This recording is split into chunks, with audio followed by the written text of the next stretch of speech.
Episode 29 की शुरुआत में हम देखते हैं कि तारो सनसन को एक शो का टिकट देती है और उसे आने के लिए बोलती है, लेकिन सनसन बोलती है कि काल मैं बिजी हूँ तो नहीं आ पाऊंगा। तो तारो से बोलती है कि आप जब फ्री हो गए तब आ जाना। तो सनसन उसे पूछती है कि तुम्हें और कुछ कहना है, तो तारो से मना कर देती है। और ये बात सुनकर सनसन को तो बहुत ज्यादा गुस्सा आने लगती है और उसे यहाँ से जाने के लिए बोलती है। और तारो जैसे ही बाहर चली जाती है, वो सनसन को अपने दिल की बात ना बता पाने की वजह से वो बहुत ज्यादा रिग्रेट कर रही होती है। और अंदर सनसन खड़ा होकर तारो को देख रही होती है और उसके ऊपर तो बहुत ज्यादा भड़का हुआ होती है, क्योंकि उसे पता होती है कि तारो उसे पसंद करते हैं, लेकिन वो बता नहीं पा रही होती है, ना कि वो उसे बता पा रही होती है। यहाँ पर चंग जा रही होती है और कल का लाइव स्ट्रीम देखकर बहुत ज्यादा मुस्कुरा रहा होता है। और ये सब देखकर मिस चिंग और कहते तो बहुत ज्यादा हैरान होती है, क्योंकि पहले तो चंग ऐसा नहीं था, लेकिन रिलेशनशिप के आने के बाद चंग पूरी तरह से बदल गया है। और यहाँ पर तारो आकर ऑडियंस में सनसन को ढूंढ रही होती है और इस टाइम पर डायरेक्टर उसके पास आ जाती है और उसे बोलती है आज तुम्हें चिंता करने की कोई भी जरूरत नहीं है, आज बहुत ज्यादा हाउसफुल है, तुम अपना कैरेक्टर अच्छे से नहीं बनाई। ये सुनकर तारो से बोलती है कि आप चिंता मत कीजिए, मैं एक बहुत ही अच्छा एक्टर हूँ, बोलकर वो अपना कैरेक्टर निभाने के लिए चली जाती है। यहाँ पर सनसन और उसकी असिस्टेंट आ रही होती है, तो उसकी असिस्टेंट को सनसन पूछती है कि आज का काम खत्म हो गया है। तो उसकी असिस्टेंट उसकी शेड्यूल देखती है और बोलती है कि हाँ आज के काम खत्म हो गया है। और उसे पूछती है कि आपने आज इतना जल्दी काम क्यों किया, लेकिन सनसन उसे कुछ भी नहीं बोलता और वो यहाँ से वो जाने लगती है और बोलती है कि तुम भी अपने घर चली जाओ। और जैसे ही सनसन जा रही होती है तो उसकी असिस्टेंट उसे रोक लेती है और उसकी ईयर कर देती है, लेकिन सनसन उससे बोलती है कि इसका अभी और कोई भी जरूरत नहीं है, बोलकर वो चली जाती है। लेकिन उसकी असिस्टेंट तो बहुत ज्यादा हैरान हो जाती है, क्योंकि सनसन ने उसका ईयर कर नहीं लिया होती है ना, इसलिए। और यहाँ पर वो तारो का शो में जाती है, क्योंकि अपना काम इतना जल्दी इसलिए खत्म कर दिया होती है क्योंकि वो तारो का शो में जा सके। और यहाँ पर तारो का शो में जाकर अपने सीट में जैसे ही बैठती है तो जैसे एक लड़की उसे बोलती है क्या आप उसे जानते हो, वो तारो है, वो आपका बहुत ही बड़ा फैन है।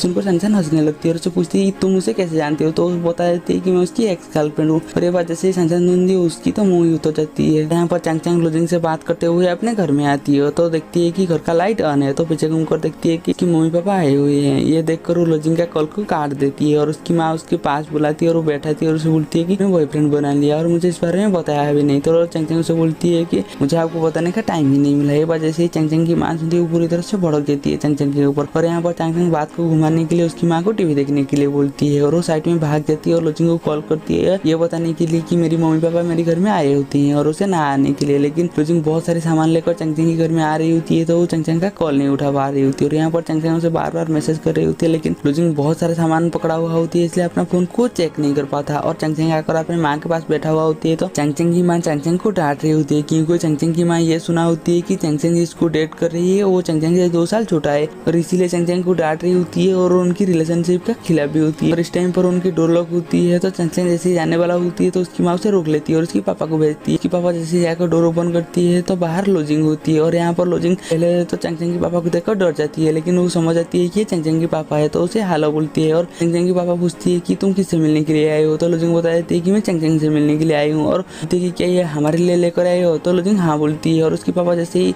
वो लेने वाला होती है तो चंग की माँ भी आ जाती है और चंग की माँ जैसे ही लुजिंग को देखती है वो तो उसके ऊपर फिदा हो जाती है। और वो जो चंग की रिलेशनशिप के खिलाफ थी, लेकिन वो जो लुजिंग को देख लिया तो उनके साथ हो गई और वो लुजिंग को अंदर ले जाती है और उससे बैठा हुआ होती है, तो उसे पूछती है कि चंग तुम्हारी गर्लफ्रेंड होने से पहले तुम्हारी कितनी गर्लफ्रेंड थी, तो लुजिंग बोलती है कि चंग मेरी पहली गर्लफ्रेंड है। ये जैसे ही चंग की माँ सुनती है उसे तो बिलीव नहीं होता, तो लुजिंग से बोलती है कि मैं अपनी किताबों के अलावा और किसी के ऊपर ध्यान नहीं देता था। ये बात जैसे ही चंग की माँ सुनती है वो तो खुश हो जाती है। और यहाँ पर लुजिंग जो होती है चंग की माँ थोड़ा सा तारीफ कर लेती है और इस वजह से चंग की माँ तो और भी ज्यादा खुश हो जाती है। तो लुजिंग बोलती है कि मैं किचन में जाकर चंग के पापा का थोड़ा सा हेल्प करती हूँ और इस बात पर चंग की माँ राजी हो जाती है। और लुजिंग किचन में जाती है और चंग के पापा का हेल्प करने लगती है, लेकिन चंग के पापा उसे पहले तो भाव भी नहीं देते। लेकिन जैसे ही लुजिंग चंग के पापा की तारीफ करने लगते हैं तो वो तो लुजिंग के ऊपर बहुत ज्यादा खुश हो जाते हैं। और यहाँ पर चंग की माँ चंग को डांटने लगती है, बोलती है कि तुम तुम्हारे बॉयफ्रेंड के सामने कैसे कपड़े पहने हैं वो, और उसे अच्छे कपड़े पहनने के लिए अंदर भेज देती है। और यहाँ पर सनसन शो देख रही होती है और उसे शो देखकर हंसी आने लगती है, तो सारे लोग उसे अजीब नजर से देखते हैं, क्योंकि वो एक सैड लव स्टोरी कहानी होती है ना, इसलिए। और यहाँ पर सारी खाना डाइनिंग टेबल पर लगा देते हैं और इस टाइम पर चंग जो होती है बहुत ही तैयार होकर आती है। जैसे ही चंग की माँ चंग को देखती है वो तो बहुत ज्यादा खुश हो जाती है। और यहाँ पर सब खाना खा रही होती है, तो चंग की मम्मी पापा लुजिंग को ही खाना दे रही होती है खाने के लिए। देखो चंग बोलती है कि मैं तुम्हारी बेटी हूँ और तुम लुजिंग का इतना खातिरदारी क्यों कर रही हो। ये सुनकर चंग की मम्मी पापा चंग को तो इग्नोर मारते हैं और लुजिंग को और भी ज्यादा खाना खिला देते हैं, लेकिन लुजिंग उनकी कोई भी एक बात को मना नहीं करती और जितने भी खाना देते हैं सब खाना खा लेते हैं। और खाना खत्म करने के बाद लुजिंग और चंग के मम्मी पापा को छोड़ने के लिए जाते हैं, लेकिन चंग की मम्मी पापा उससे घर के अंदर जाने के लिए बोलकर वो यहाँ से चली जाती है। और जैसे ही आते हैं तो चंग लुजिंग के ऊपर थोड़ा सा नाराज होती है, तो लुजिंग से बोलती है कि अगर मैं तुम्हारी मम्मी पापा का बात नहीं मानता तो वो हमारे ऊपर नाराज हो जाती है। वजह से चंग सुनती है वो तो खुश हो जाती है, क्योंकि वो अपना मम्मी पापा को मनाने के लिए कितना मेहनत कर रहा था। तो यहाँ पर चंग बोलती है कि मुझे भूख लगी है। तो लोजिंग बोलती है कि ठीक है हम चलो दोबारा खाना खाते हैं। तो चैंग चैंग उसे पूछती है कि क्या तुम्हारे पेट में इतना जगह है कि तुम खाना खा सकते हो। तो लोजिंग बोलती है कि तुम्हें तो ऐसे भूखा भी नहीं तो छोड़ सकता ना। ये बात जैसे ही चैंग चैंग सुनती है वो तो शर्मा ही जाती है। और यहाँ पर तारू का ही परफॉर्मेंस खत्म हो गया होती है। तो उसकी एक्स गर्लफ्रेंड उसके पास जाती है और उसे भूखे देकर उसे गले लगा देती है। और ये सब देखकर संतान को बिल्कुल भी अच्छा नहीं लगता और यहाँ से वो चली जाती है। और तारू की एक्स उसे बता देती है कि संतान यहाँ पर आई हुई थी। बात जैसे ही तारू सुनती है तो पूरी तरह से हैरान हो जाती है और वो संतान को ढूंढने के लिए चली जाती है। और वो जैसे ही संतान को देखती है उसके पास जाती है, उसे बोलती है कि अगर तुम यहाँ पर आई थी तो तुम उसे मिली क्यों नहीं। तो संतान उसे बोलती है कि मैंने देखा कि तुम बिजी हो इसलिए मैं यहाँ से जा रही थी। और वो संतान को डिनर पर चलने के लिए बोलती है लेकिन संतान उसे मना कर देती है। और जैसे ही तारू उसे रिक्वेस्ट करती है तो संतान राजी हो जाती है। और उसके बाद दोनों डिनर करने के लिए जाती है और दोनों डिनर कर रही होती है। तो तारू संतान से पूछती है कि मेरी परफॉर्मेंस आपको कैसा लगा। तो संतान बोलती है कि अच्छा लगा। तो तारू से पूछती है कि और मैं आपको कैसे लगती हूँ। एक बार जैसे ही संतान सुनती हो तो कुछ बोल ही नहीं पाता। और यहाँ पर चैंग चैंग भूख पड़ रही होती है। इस टाइम पर लोजिंग नहा कर आती है और वो चैंग चैंग को बोलती है कि तुम मेरा बाल सुखा दो। तो चैंग चैंग पहले मना कर देती है और लोजिंग जैसे ही चैंग चैंग को रिक्वेस्ट करती है और चैंग चैंग राजी हो जाती है। और जैसे ही उसकी बाल सुखा रही होती है तो चैंग चैंग बोलती है कि पहले मेरे पास एक डब्बी था और मैं उसकी बाल बिल्कुल ऐसे ही सुखाती थी। ये बात जैसे ही लोजिंग सुनती हो तो चैंग चैंग के ऊपर हमला कर देती है और उसे बोलती है